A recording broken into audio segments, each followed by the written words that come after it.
Be kind. Be friendly. Be strong. You'll be happy. Yes, it's true. In the very beginning, Clover was in every lawn. And the more clover that was in your lawn, the more the neighbors wanted a lawn like yours. In fact, my friend Gerald Berg once told me that he knew of somebody who had a lawn with just clover in it, and he would go out and harvest the blossoms, and he never had to mow. The Dutch white clover, or Irish shamrock, as it's called in Ireland, was brought here from Europe as an important food source for the honeybees. It is the easiest plant for them to gather nectar from the blossoms. And that's because they both have the very same European background or history.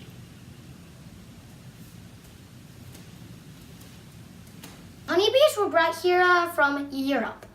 Dutch white clover was brought here from Europe. So the honeybees are European. The clover is European. And sometimes European.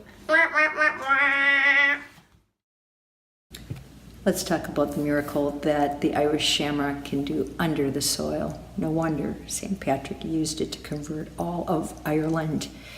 Let's try and convert all of the US. This plant can fix nitrogen from the air, and it uses a tiny bacteria called rhizobium. And if you look at the photos I took, you can see the little rhizobium. It actually looks like lice attached to the root system. That fixes the nitrogen out of the atmosphere, the only fertilizer you'll ever need again.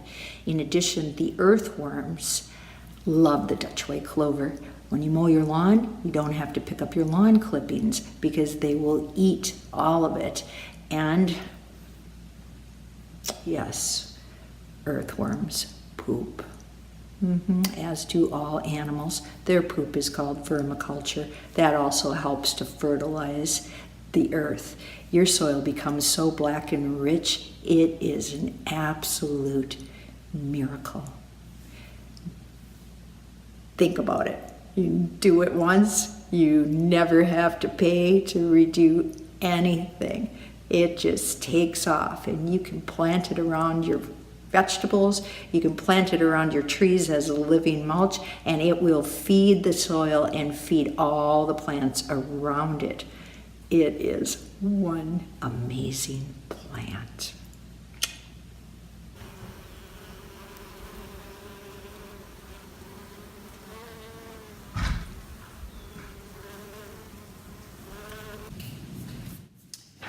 I have a letter from the Pollinator Stewardship Council.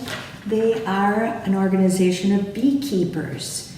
And in this letter from the program director, Michelle Colopy, she congratulates the Above and Beyond Museum for putting clover in their lawn.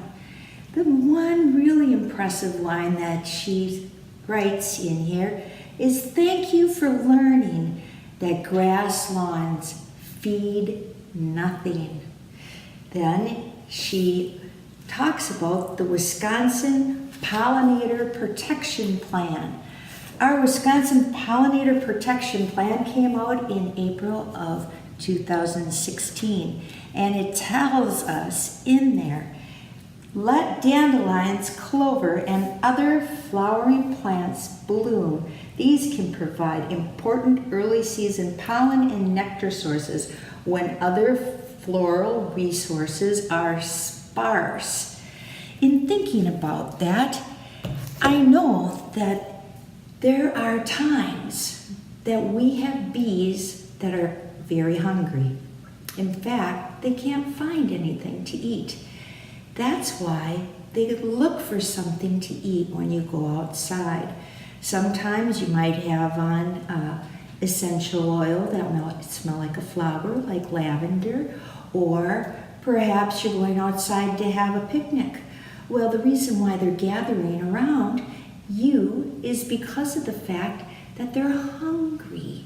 And we need to think about sharing with the bees. So if you have a clover lawn, there is so much nectar out there, which is their food source, they're not hungry. And this is a picture that I took of a honeybee landing on my clover lawn, and I will tell you, it took me all day to try and get that little honeybee to hold still long enough that I could take its photograph. Every time I got close, it would fly away. And think about it. Honeybees are very tiny. In comparison, we're very big. They're the ones that should be afraid of us. What if things were changed and turned around, and the honeybees were the size that we are, and we were really tiny, tiny little people with great big honeybees? Then we'd really have something to be afraid of. Because, oh my gosh, check out that bee up there. That is really, really, really, really, really big. That can make me be scared. That could make me be really afraid. Oh my goodness.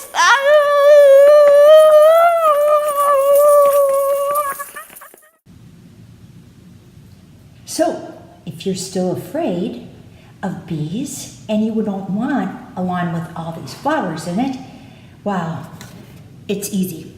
I'll tell you what to do. Just mow it. See how tall they are? They stand way up above the grass. And you can just mow them off and you won't have to worry. This photograph was sent to me by Matthew Shepard from the Xerxes Society. Xerxes Society was named after this tiny blue butterfly that went extinct. They have been supporting my Clover campaign, and in addition, May Swan, another one of their employees, sent me this picture of a mason bee on Dutch white clover.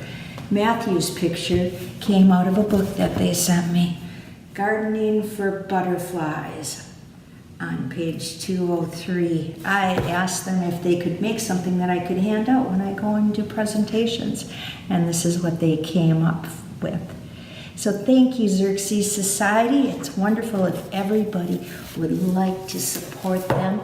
In addition, here is my grandson on a clover lawn, and his mother has to carry an EpiPen.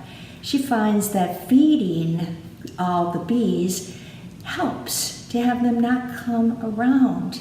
They are too busy collecting nectar off of their lawn, and she has not had a problem since.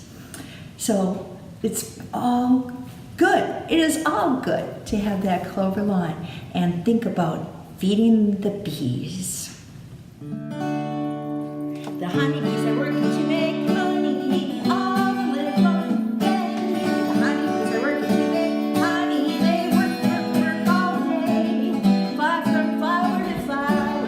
They start with the sun and works them out. Put their hives in their bees' knees. They're like time to come. Honeybees make when they pollinate. Honeybees make our food.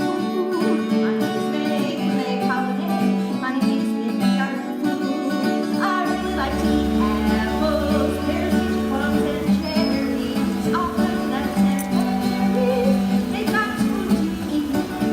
Please don't use pesticides. We care not to share.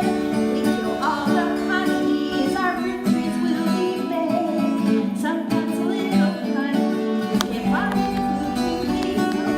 Put your clover in your lawn. It is their favorite tree. Honeybees make when they pollinate. Honeybees make our food. Honeybees make when they pollinate. Honeybees make our food.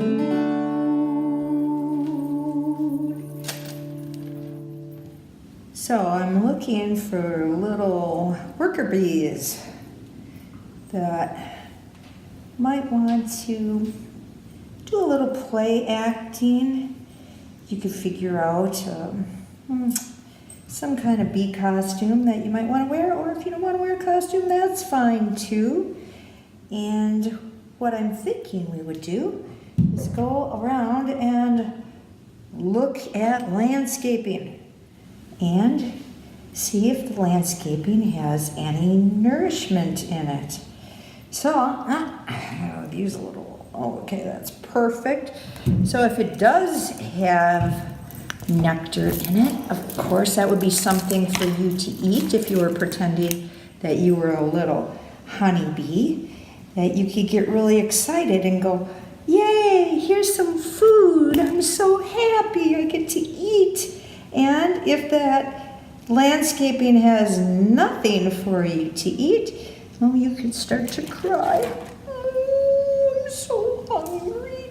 I would really like to be able to have a snack. Oh, and if there's a sign up that says, this lawn was sprayed with some kind of poison, well, then what kind of reaction might a little honeybee have to that? I have no idea, but whatever it would be, you could send it to me at Grandma Joe for bees. So let's see what you could come up with. This is my bee costume. I'll be queen bee. Everybody else is going to be a worker bee. So worker bees, you can send it, take your camera, turn it sideways so it looks like you're taking a movie for a television screen. Of course, that's what these are going to go on. And send it to me, Grandma Joe, at Grandma Joe, the number 4, however that would be, 4bees at gmail.com. And then you could be on my television show. Thank you very much. I hope to get some little videos from everybody, and I'll be very excited to see what you come up with. This will be so much fun. You betcha. I am the bee, and we need some help. We really need you to stop poisoning your lawn. If your lawn just has grass, that isn't feeding anybody, and we need some flowers. Because then we can have some food, and you can also. Because we can get the honey, and we can eat some, and you can eat some too. Let's see what the Pope has to say. Each year sees the disappearance of thousands of plant and animal species, which we will never know, which our children will never see, because they have been lost forever. The great majority have become extinct for reasons related to human activity. Because of us, thousands of species will no longer give glory to God by their very existence, nor convey their message to us. We have no such right. You know, we are aware that the honeybees and the monarchs are in trouble, but in addition, all of the pollinators are, and all of the birds and the bees, those that we can't keep count of, are also in danger. And in our country, we lose over 70 million birds every year because of lawn chemicals. We now have 3 times as much lawn as corn. And the water that we are using to do this monoculture, cosmetic look, most of the chemicals go down and poison our groundwater. So I could use prayer, as we all could.